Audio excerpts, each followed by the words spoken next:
Hi guys, in this video we're going to look at inter-vlan routing, and in particular we're going to see router on a stick.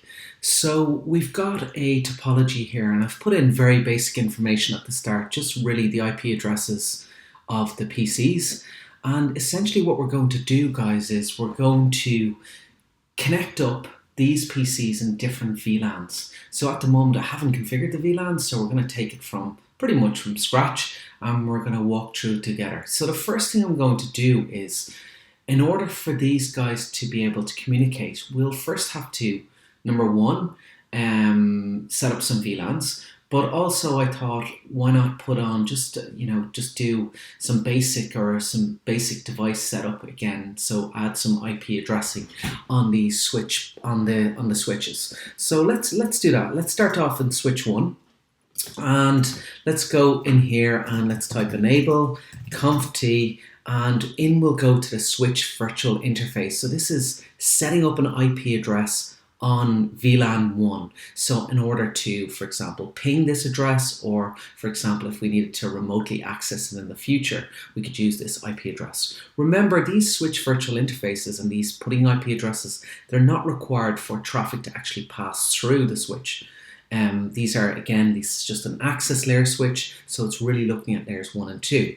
But for us, we're going to go interface VLAN 1, and I want to type in IP address, and I've noted that the IP address we're going to give to this is 192.168.1.11.255.255.255.0, and I'm going to say no shut. And what I'm going to do then is I'm going to go, well, let's go back to privilege mode and let's go show IP interface brief. And what we should see is, if I move this window out, we should be able to see that VLAN 1 has indeed come up.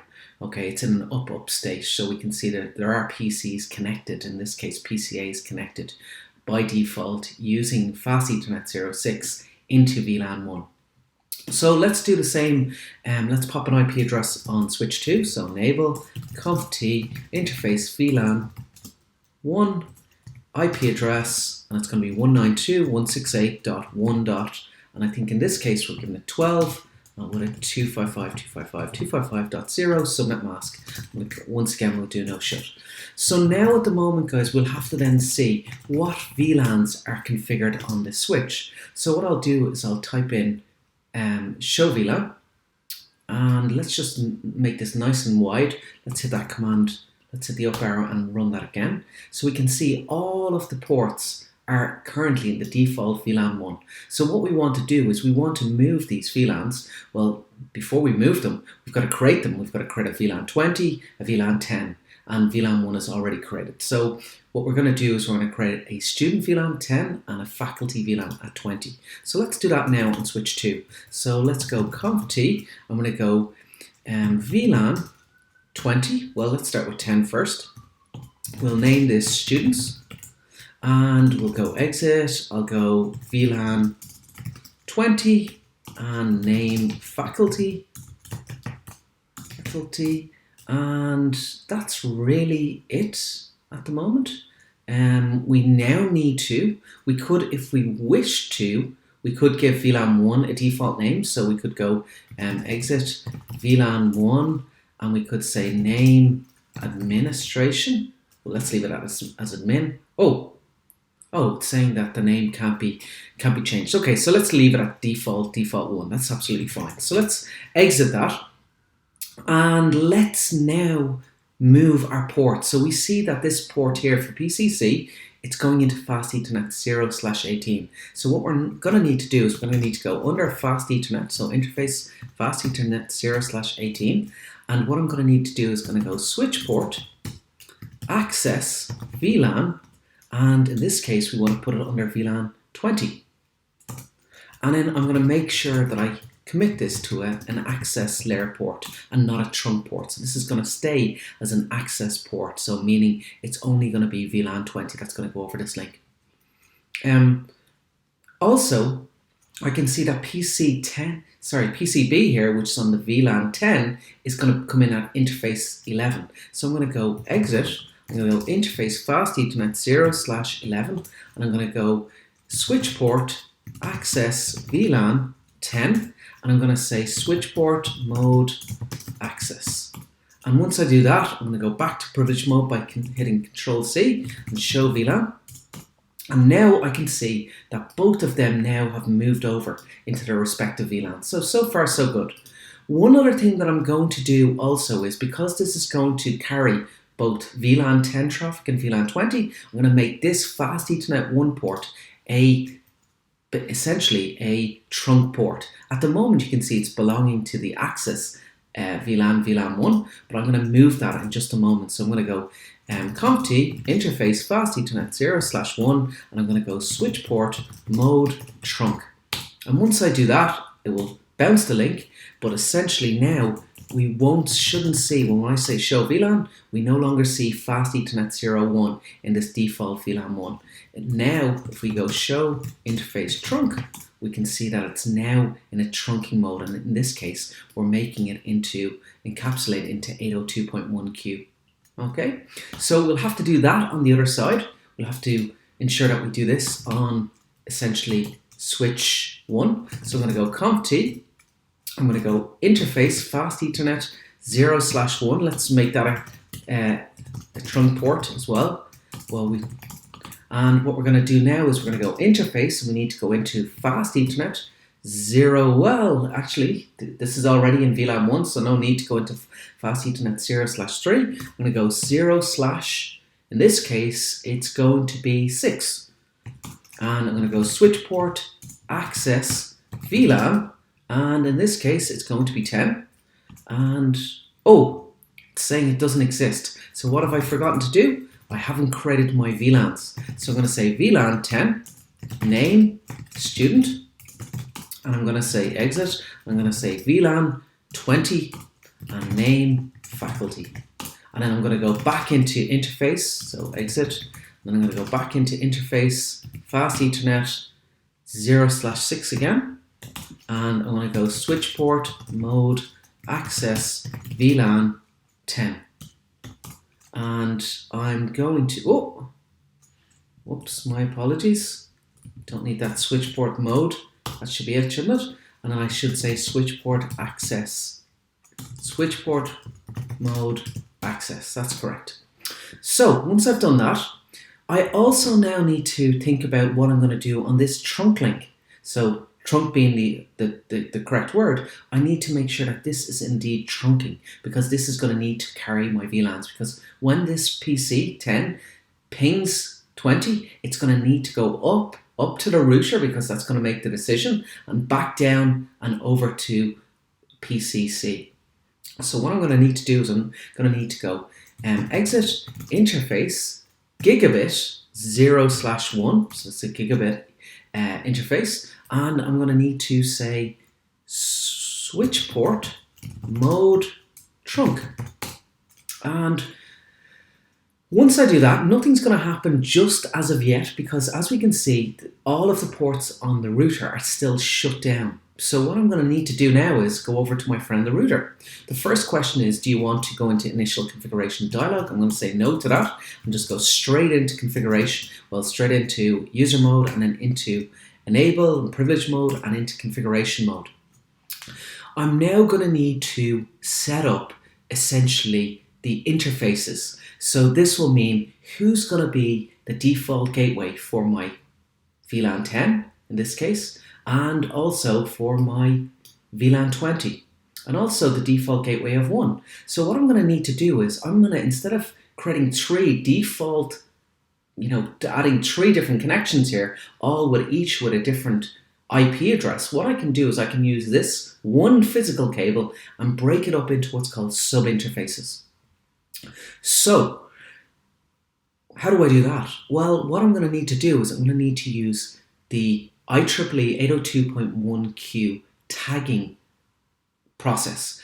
And with this, what I do in this case is I'm going to go into interface gigabit 0/1, but in this case I'm going to actually go into subinterface 1, because what I'm going to need to do is I'm going to need to go say encapsulation .1q, and I'm going to need to say 1. So this is basically saying, hey, I want to set up a subinterface .1 on this gigabit, on this physical interface, gigabit 0/1, but I want to make it VLAN 1 traffic to tag.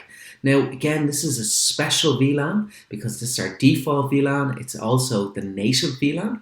So essentially what I'm just saying is encapsulate with .1q, and I'm going to need to put a default gateway address on this. So this is 192.168.1.1, 255.255.255.0, and then what I'm going to need to do then is I'm going to need to set up another interface, but this time it's going to be that was the default gateway for this guy, for VLAN 1 traffic, but what about VLAN 10? I'm going to need to essentially go into interface. So let's exit that interface. I'm going to say gigabit 0/1 .10 in this case. Then I'm going to say encapsulation .1q 10 in this case. And then I'm going to say IP address 192.168.10.1 and 255.255.255.0. And then finally, I'm going to need to set up a interface for our VLAN 20. So I'm going to say interface gigabit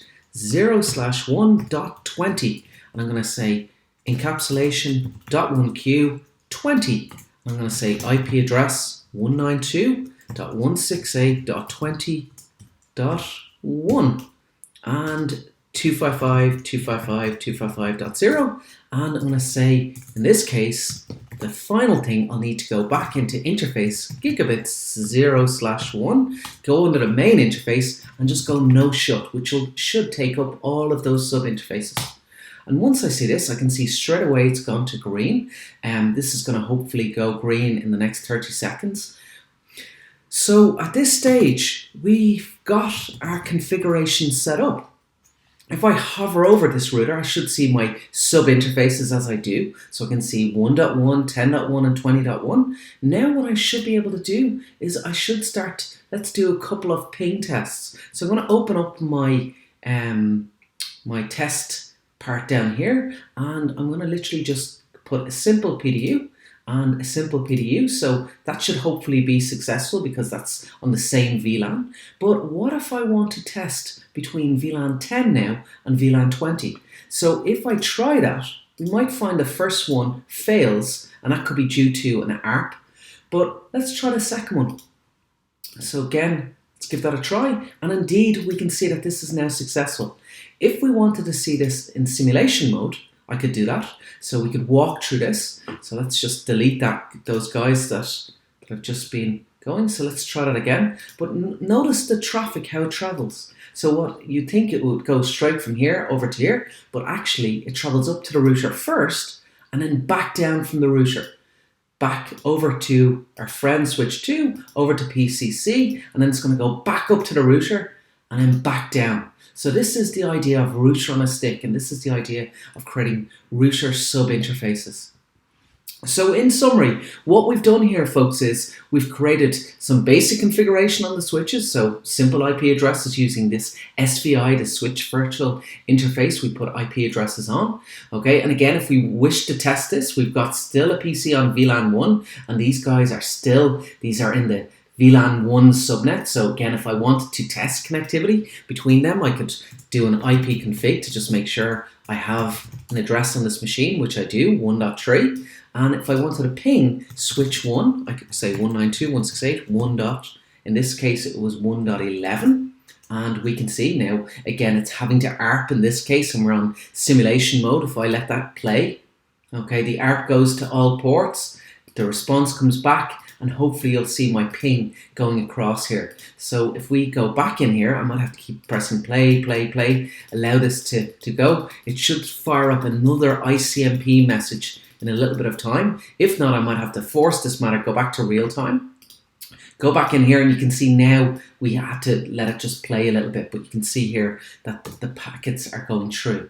So that was showing you basic connectivity between VLAN 1 and connecting to those switches. We configured the switches with VLANs and trunk ports. So we created access ports here on the PCs, but we configured trunks here and here. Also, we did then a test between inter-VLAN communication between 10 and 20. We could also do a quick test between 20, for example, and 1, and that should also work. So for example, if I go from here to here, it should, okay, again, I always try 2 because the first one could fail due to ARP, and essentially that has been successful. So again, if we did want to do a quick test, we could do, again, through simulation, and again, we'd see the traffic flowing once again through the router before it obviously goes. And if we press play through that, up to the router, back down and back around.